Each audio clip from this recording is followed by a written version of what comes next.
Hi guys, today we're going to be looking at the Age of Reason, the Enlightenment, and the philosophers that had an impact on this age. So beginning with an overview of the 18th century, you have first many changes occurring within political history. Many of the governments are changing their philosophies and their ways, adding to new reforms for the people. You have intellectual history. Newtonian physics is now having an impact on not only science, but also the way that people see the world around them, including religion. So you have the Age of Reasoning now coming up. Cultural history, you have the focus on the individual and that self-centered view. And then with social history, you have an increase in literacy, so you have new ideas being spread, and that age of aristocracy where you have this educated upper class that is now leading the way. And then last but not least, with the economic history, you have the changeover from mercantilism to capitalism. So again, focusing on the individual and not the whole. So with the 18th century politics, Britain is now changing to a constitutional monarchy. It is the king is now sharing his power with the people. In France, they still maintain that the royal family is the divine connection between God and the people. Prussia, the Habsburg Empire, and Russia are now being led by what are called enlightened despotism, where you have educated rulers who are picking up many of these Enlightenment ideas, which is then having an impact on their ruling style. And then last is the Ottoman Empire. They are still ruling as a traditional empire, much like they did in the 15th centuries. But beginning with the scientific and Newton, Newton is having a major impact on not only science, but also just the way that people are seeing the world around them.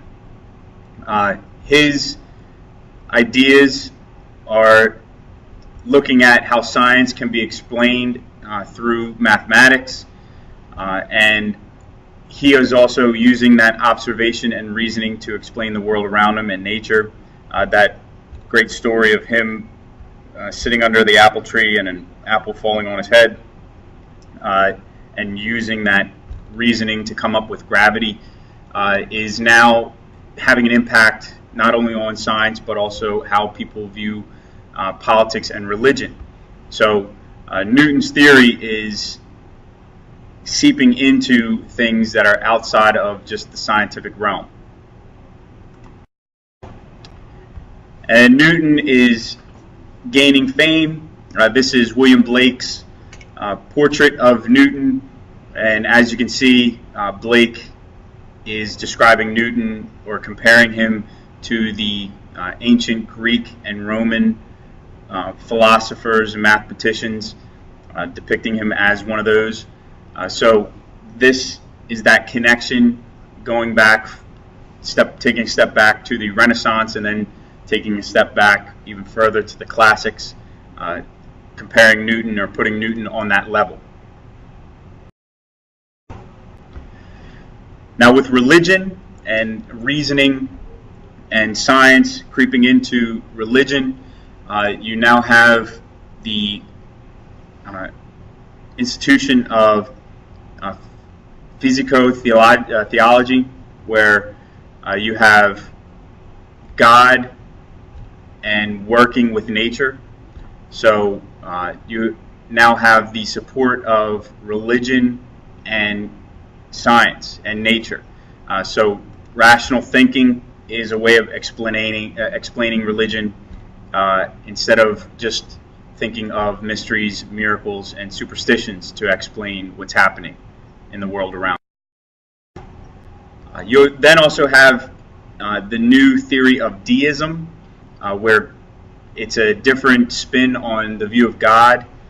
Benjamin Franklin is one of the most famous deists of the time. Deists saw God as what is called a prime mover. He was the one who created everything, set it in motion, but just let it go. He does not have any impact on your daily life, and just sits back and watches everyone go about their business. So it's that disconnect between God and the people that is created through deism. And then you have the connection of God to nature and science. So this was a way of educated Catholics and Protestants to explain God and maintain their faith and still practice the new scientific theories. So they said that God's work is revealed through science. So it is that now connection between God and science, and that way of maintaining faith without just completely disconnecting altogether, much like the deist. Now the Enlightenment, this map is showing the location of where many of the Enlightenment thinkers came from or came out of, especially the enlightened despots who are ruling Prussia, the Habsburg Empire, and Russia. But if you notice, they also highlight the intellectual triangle. This is between London, Amsterdam, and Paris. These are the three largest cities in this area. So with that, they also now have many ideas, and also that intellectual aristocracy who is leading the way.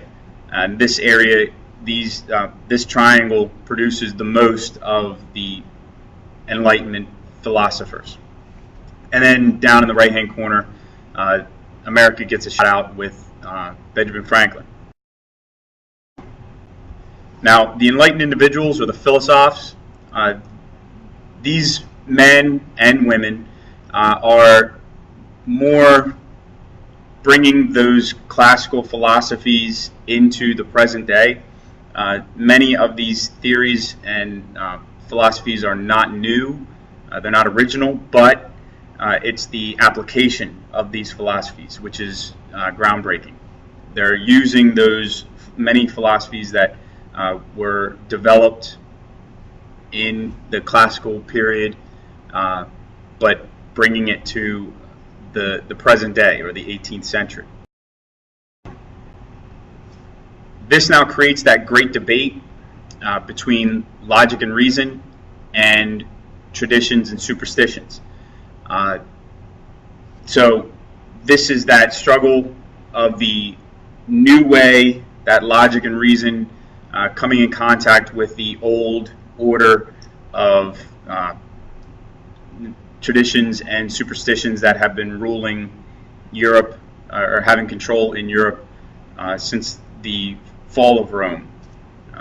So you have this struggle, and this is going to lead into what then becomes the Age of Revolution within not only the United States, but all throughout Europe. So now, just looking at the philosophers that had an impact on this area, and just a few of them, beginning with Thomas Hobbes and Jacques Rousseau. These two men developed what are called social contracts. Now Hobbes, as you can see, and not going to read them all for you, but Hobbes had a very negative view of men and believed that government were put in place to keep order because men are naturally wicked. Where on the flip side, Rousseau believed that people can actually start out good, but then are corrupted by society and by the contact that they make with others who could be wicked, and that government is there to serve the people, and people are the source of the government's power. So you see this struggle between some of these philosophers. And then just highlighting not only Rousseau and Hobbes, but John Locke and Voltaire, and their views of man, society and nature, and government. You can see how they all had either different or slightly different views of the three categories.